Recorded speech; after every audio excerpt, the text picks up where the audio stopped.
अनुभव से बताती हूँ कि मेरे ऊपर ड्रग्स किस तरह से यूज़ किए गए थे। मैं सुशांत जी के बारे नहीं, में नहीं, उतना ही बता आप कह रहे हैं आपके ऊपर ड्रग्स यूज़ किए गए थे? जी, जी, तो आपको आपका पर्सनल जी, एक्सपीरियंस है। मैं पर्सनल एक्सपीरियंस से आपको बता रही हूँ और ये बात मैं पहली बार नहीं कर रही हूँ। ये बात मैंने जिस इंटरव्यू में मैं जितनी बार गई हूँ, उतनी बार मैंने ये बातें पब्लिक में बताई है। अब शायद पब्लिक को जानने के लिए सर पे हथौड़ा चाहिए कि क्या चाहिए, आई डोंट नो। क्योंकि मैं फ़िल्म माफ़िया को कब से एक्सपोज़ कर ही रही हूँ। अब लोग अगर ना समझें तो उसमें मेरा क्या कसूर है? और मैं तो फिर से वही बातें करूँगी ना मैं जो करती आ रही हूँ। तो अगर लोग कहें ये तो सेम ही बातें करती रहती हो, तो मैं नई-नई बातें कहाँ से लाऊँ? जो मेरे साथ हुआ है मैं तो वही बताऊँगी। तो मुझ पे जिस तरह से ड्रग्स यूज़ की गई थी मैं आपको बताना चाहूँगी कि किस तरह से आउटसाइडर्स की एक्सप्लॉइटेशन होती है इस जगह पे, जहाँ पे कोई भी एक लूज़ स्ट्रक्चर है और ना लॉ और ऑर्डर का कोई इंटरफेरेंस नहीं है। एक तरह से माफिया का एक अंडरवर्ल्ड जैसे होता है, उस तरह से ऑपरेट होता है और अगर आप कभी कॉप्स के पास चले जाएँ या लॉ एंड ऑर्डर की हेल्प सीक करें, तो आपको मेंटल बता के डिस्कार्ड कर दिया जाता है या तो आपको मार ही दिया जाता है। इस तरह की ये एक घिनौनी इंडस्ट्री है। जब मैं आई थिंक 16 होंगी मैं माइनर ही थी जब मैं अपने घर से निकली थी। मेरा घर से निकलना मेरे लिए बहुत बड़े संघर्ष की बात थी। उसके बाद मेरे लिए इतना बड़ा संघर्ष कुछ भी नहीं था, जितना घर से निकलना था। मैं घर से खुद निकली, मैंने चंडीगढ़ में मैं जब स्कूल में थी, एक Ayur face of Chandigarh event हुआ था, जिसमें मेरे को प्राइज़ मिला था फेस ऑफ ईयर का और उन्होंने मुझे कहा कि टीवीसी आपके साथ में शूट करना है, तो उन्होंने मुझे मुंबई भेजा उसके करके, तो मैं अपने दम पे मुंबई आई थी। फिर वो टीवीसी शूट करने के बाद में मैं दिल्ली अपनी फ्रेंड्स के पास गई और मैंने मुंबई देख लिया। अपने आप खुद एक गाँव से छोटे से गाँव से आके एक लड़की ने खुद मुंबई में मैंने अपने दम पे एंट्री मारी और दिल्ली में मुझे एक इंटरनेशनल एजेंसी कॉल्ड एलीट उन्होंने हायर किया, वो भी मेरे अपने ऑडिशंस के दम पे। तो मैंने एलीट ने कहा कि आप रैंप के लिए बहुत आपकी हाइट ज़्यादा नहीं है और प्रिंट के लिए आप काफ़ी यंग हो, तो आप फ़िल्मों में ट्राई करो और हम भी फ़िल्मों में वेंचर करना चाहते हैं। उन्होंने मुझे अपने टिकट्स पे, अपने एक्सपेंस पे मुंबई भेजा। और मैंने यहाँ पे जो सेंटा क्रूज़ करके एक जगह है जहाँ पे आशा चंद्र जी का गर्ल हॉस्टल है, वहाँ पे मैं लड़कियों के साथ में रहने लग गई। और ऑडिशंस पे मेरे एलीट जो है ऑडिशंस ऑर्गेनाइज़ करता था। लेकिन एक मेरी ज़िंदगी में क्या मनहूस इंसिडेंस हुआ था कि जब मैं स्कूल में थी, तो मेरी कुछ पीजी में रहने वाली लड़कियाँ एक डॉली खान करके एक हमारे कुछ उनके कुछ फ्रेंड थे। तो ऐसे ही शायद लड़कियों को इम्प्रेस करने के लिए उन्होंने कह दिया कि मैं तुम्हारी एक बात कराता हूँ। तो एक फ़िल्मों में एक जैसे कैरेक्टर रोल वगैरह करने वाले होते हैं, जो बाद में मेरे ज़बरदस्ती सेल्फ अपॉइंटेड मेंटर बन के टॉर्मेंटर बन गए। Self appointed please know this. ये जो पूरा इमेज है ना कि बाहर से लड़कियाँ आती हैं ग्रीडी, नीडी और लुभाती हैं और उनको फिर अंदर किया जाता है और वो एक्सप्लॉइट होती हैं, तो दे वेल डिज़र्व इट।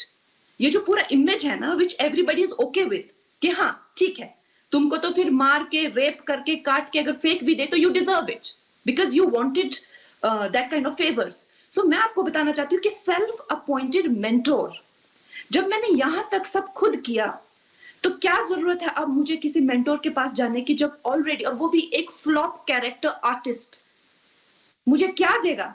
जब मैं खुद एलीट मेरे लिए ऑडिशंस वो कर रही है, तो उन्होंने एक बार बात करवाई थी उनसे और वहाँ पे हम लोग लड़कियाँ कुछ चल के जा रही थी मुंबई में जब मैं आई और वो वहाँ पे खड़े हुए थे कुछ शॉप के सामने वो कैरेक्टर आर्टिस्ट। तो मैं वहाँ पे जाके उनको मैंने खुद को इंट्रोड्यूस किया। मैंने कहा आपको पता है हमने डॉली खान के करके एक बात की थी, मैं चंडीगढ़ से हूँ और वो मेरे फ्रेंड हैं, ये वो करके। और वो मनहूसियत मेरी ज़िंदगी में इस तरह से आई कि उन्होंने मेरा नंबर ले लिया।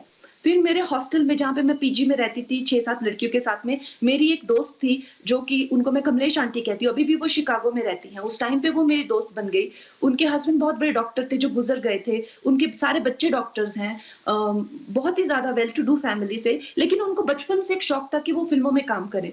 और उन्होंने हस्बैंड गुज़रने के बाद उन्होंने एक छोटा-सा एडवेंचर ट्रिप के करके वो आई, तो वो मुझे मिली। उन्होंने मुझे कहा कि कंगना हम लोग एक फ्लैट लेते हैं, we will share the rent. ये जनाब ज़बरदस्ती हम लोगों को डिनर पे ले जाएँ, ज़बरदस्ती मेरे घर में हॉस्टल में टीवी भिजवा दिए और आंटी उनसे थोड़ा इम्प्रेस हो गई कि वो फ़िल्मों में चाहे जो भी एज़ अ कैरेक्टर आर्टिस्ट काम करते हैं, लेकिन फ़िल्मों में काम करते हैं। उनको कहने लग गई कि हमारे लिए कुछ काम ढूँढिए और मिलने के लिए हमेशा उत्सुक रहती थी। और तो फिर आंटी के साथ में मैं भी उनको मिला करती थी। उन्होंने कहा कि हम आप दोनों के लिए एक कम ढूँढेंगे फ्लैट ढूँढेंगे। बात निकली तो हमने बताया कि हम फ्लैट ढूँढ रहे हैं, हम हॉस्टल में नहीं रहना चाहते। तो उन्होंने एक फ्लैट अपना फ्लैट हमें ऑफर किया और जब मैं आंटी के साथ वहाँ शिफ्ट होने लगी तो आंटी से लड़ाई करके उन्होंने उनको बेच दिया। मेरा सामान वहाँ पे रख लिया और मुझे घर के अंदर लॉक कर दिया और जो भी उनके जितने भी स्टाफ थे, एक गाड़ी मेरे लिए आ गई छोटी-सी और एक ड्राइवर और ये सब उनके पास जो भी मैं करती थी फ़ोन जाता था, जो भी मैं करती थी उनको फ़ोन जाता था। तो मुझे लगा मुझे तो एक तरह से हाउस अरेस्ट पे रख लिया। फिर उन्होंने मुझे मेरा पोर्टफोलियो कराया और मुझे बताया कि कैसे ये दुनिया इतनी खराब है और मैं बहुत छोटी हूँ और मुझे उनकी ज़रूरत है। Self appointed mentor. और जब मैंने देखा धीरे-धीरे आप नाबालिग थे, यू वर माइनर। जी, और जैसे धीरे-धीरे वो मुझे पार्टीज़ में लेके गए, तो एक दिन मैंने देखा कि मुझे कुछ ऐसा नशा-सा हुआ, जिसमें हम लोगों में कुछ इंटिमेसी आई। वो बाद में मुझे पता चला कि वो मैंने विलिंगली नहीं किया था, वो मेरा ड्रिंक स्पाइक किया गया था। उस इंटिमेसी के बाद जो हम लोगों में उस जो भी है माहौल में नज़दीकी आई होगी, उसके बाद वो मेरे self appointed within a week husband बन गए। अब अगर मैं उनसे कहूँ कि आप मेरे बॉयफ्रेंड की तरह क्यों बिहेव कर रहे हैं? आप मेरे बॉयफ्रेंड नहीं हैं, तो वो एक चप्पल उठा के मुझे मारने को जाएँ। और मैं सोचूँ मैं अब किसको बताऊँ? अगर मैं अपने पेरेंट्स को बताऊँगी तो वो तो शायद कभी ज़िंदगी में मुंबई आए ही नहीं हैं। वो आएँगे कैसे यहाँ पे? मुझे बचाएँगे और उससे पहले अगर उनको कुछ हो गया या कुछ तो मैंने सोचा कि मुझे अगर कुछ काम मिल जाए, तो मुझे कहता था कि मैं तुम्हें जो है तुम्हारा पोर्टफोलियो बनवा के राह दिखाऊँगा। तो मैंने सोचा जब काम मिल जाएगा तो मैं बीच में उन्होंने मुझे इस तरह की डील्स में ले जाना शुरू किया, जहाँ पे लोग दुबई से, बड़े-बड़े गोल्ड माइन्स वाले, कोल माइन्स वाले, कोई भुवनेश्वर से, कोई छोटे शहरों से, कोई बड़े शहरों से लोग होते थे और मुझे बीच में बिठाया जाता था। अ, और वो सब लोग काफ़ी एल्डरली थे। और वो खुद उठ के चला जाता था, वो जो कैरेक्टर आर्टिस्ट था, वो उठ के चला जाता था और ये लोग मेरा नंबर लेते थे। तो मुझे लगा कि कहीं मुझे दुबई वगैरह सप्लाई तो नहीं कर रहे। ये मेरे मन में फिर मुझे डर लगने लगा इस बात से। फिर मैं अपने ब्रेक के लिए और ज़्यादा डेस्परेट हो गई और लकीली 3-4 महीनों में मुझे ब्रेक भी मिल गया। ऑलमोस्ट 3 छोटे ही स्पैन में मुझे ब्रेक मिल गया गैंगस्टर फ़िल्म में और जैसे मुझे ब्रेक मिला, ये बंदा बिल्कुल बौखला गया और मुझे कहने लगा जब भी वो शराब पीता था, मुझे कहता था कि मुझे नहीं लगा था कि तुझे इतने जल्दी ब्रेक मिलेगा या मैं तो ऐसे ही कहता था कि मैं तुझे काम दिलवाऊँगा और मुझे नहीं लगा था तुझे ब्रेक मिलेगा एंड ऑल दैट। एंड उसके बाद में उसने जो है मुझे इंजेक्शन देके सेडेट करना शुरू किया ताकि मैं शूट पे ना जाऊँ।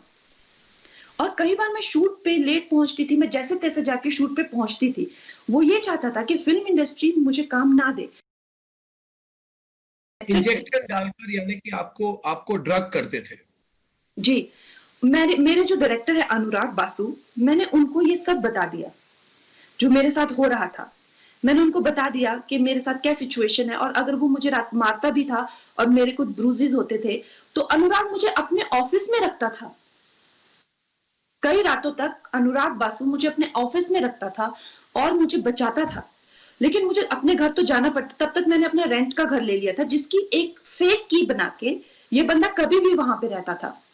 और उसके बाद में इसने मुझे जो है उसी दरमियान बिकॉज़ जैसे ही मैंने गैंगस्टर की और गैंगस्टर का फुटेज देखा, तो गैंगस्टर के साथ ही मुझे 2-3 फ़िल्में और मिल गई। एक तो मुझे जो विशेष फ़िल्म्स की फ़िल्म वो लम्हे मिल गई और मेट्रो करके एक और फ़िल्म है अनुराग बासु की, उन्होंने मुझे वो भी दे दी। तो मुझे 2-3 फ़िल्में मिल गई। तो जब मैं वो लम्हे करने लगी तो ये जो बंदा है कैरेक्टर आर्टिस्ट मुझे कहने लगा कि अब तू परवीन भाभी बनेगी। तुझे पता है परवीन भाभी के साथ क्या हुआ था? तो मैंने कहा परवीन भाभी के साथ मुझे पता है क्या हुआ था, उनको मानसिक बीमारी। कहता नहीं, उसको ड्रग्स करा के उसकी मानसिक बीमारी को ट्रिगर किया गया था, उसको पूरी तरह से ब्रेक किया गया था और तेरे साथ भी वही करेंगे। तो मुझे समझ नहीं आया कि ये ऐसे क्यों कह रहा है और ऐसे कैसे हो सकता है? तो जब मैं सेट पे जाने लगी तो मुझे महेश भट्ट जी ने एक बार वो सेट पे आए, एक ही बार आए, तो उन्होंने मुझे कहा कि तुम्हें जो है you have to look for a black cat in a dark room. उन्होंने मुझे ये कहा।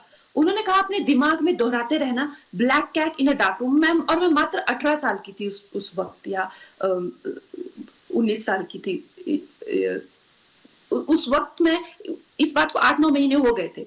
तो मुझे ये कहने लगे, और जब मैंने इसको, जो कैरेक्टर आर्टिस्ट है, मुझे कहने लगे महेश भट्ट ने तुझे क्या बताया इस कैरेक्टर के बारे में? मैंने कहा वो मुझे ये कहते हैं कि हमेशा इसको दोहराते रहना। तो वो मुझे कमरे में बंद करता था और मुझे ये जो एलएसडी और ये जो एक्सटेसी टाइप ड्रग होती है, जिससे इंसान एकदम से हाइलुसिनेटरी और बहुत ज्यादा खुश हो जाता है, ऐसा लगता है कि जैसे आप हवाओं में उड़ रहे हैं, ऐसा लगता है आपका शरीर ही नहीं है, इस तरह की हाइलुसिनेटरी स्टिमुलेंट्स देता था। और हमेशा मुझे ये कैकोफेनी लगा देता था, you are looking for a black cat in a dark room, black cat in a dark room. आप सोचो, खुद भी वो ड्रग्स करके घंटों तक वही दोहराता जा रहा है। मुझे भी ड्रग्स करा के घंटों तक वही दोहराता जा रहा है। और उसके बाद में उसने जो है और ज्यादा, जब उसको लगा कि मुझे एक्चुअली क्या हुआ कि मैं जिस बैकग्राउंड से आई हूं और जिस तरह से मुझे इस तरह यहाँ ट्रीट किया जा रहा था, मुझे तो लगता है मैं तो आत्महत्या कर लेती। लेकिन कहीं ना कहीं मुझे गुरुओं का आशीर्वाद, चाहे वो योग के साथ में, तो मैं योगा बहुत ज्यादा करती थी और उसको लगा इसके दिमाग पे इतना फर्क नहीं पड़ रहा, तो वो वायलेंट बहुत होने लगा। तो उसी दरमियान 2007 में मैंने एक रात को जंप करके खिड़की से, ड्रग्स की ही हालत में, मैं पुलिस स्टेशन पहुंची और वहां पे मैंने FIR लिखवाया।